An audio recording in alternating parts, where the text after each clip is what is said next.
Welcome to Signal to Alpha, your essential market briefing. I'm Lady Muriel, cutting through the noise to deliver what moves markets today. Let's get you your alpha before the opening bell. We've got major developments from Washington today impacting markets. The 42-day Department of Homeland Security shutdown is finally ending after Senate breakthrough negotiations early Friday morning. The deal largely favors Democrats, funding most DHS operations but excluding immigration and customs enforcement and parts of customs and border protection. Senate Minority Leader Chuck Schumer declared victory, saying this is exactly what Democrats wanted.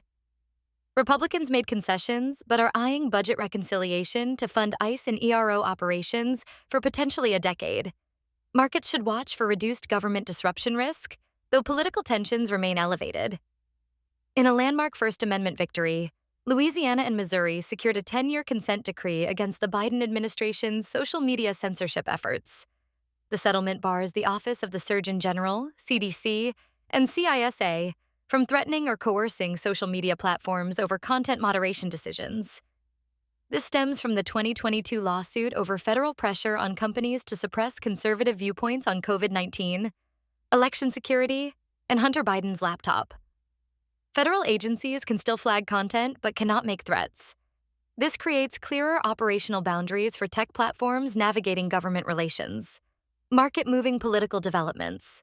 New polling shows President Trump's approval hitting a second-term low. Just 41% approve while 59% disapprove, his highest disapproval of either term. More concerning for markets, 75% say the economy is in bad shape, up 4 points from last month.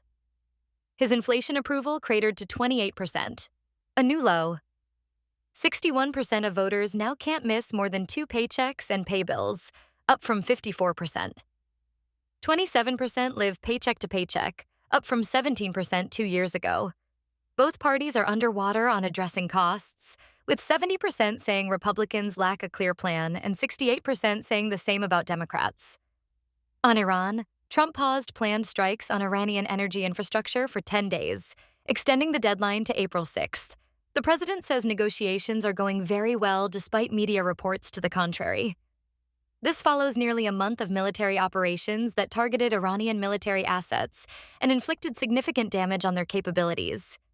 However, polling shows 58% of Americans oppose the strikes, with stark partisan divides. Markets are watching oil volatility closely as the Strait of Hormuz remains disrupted.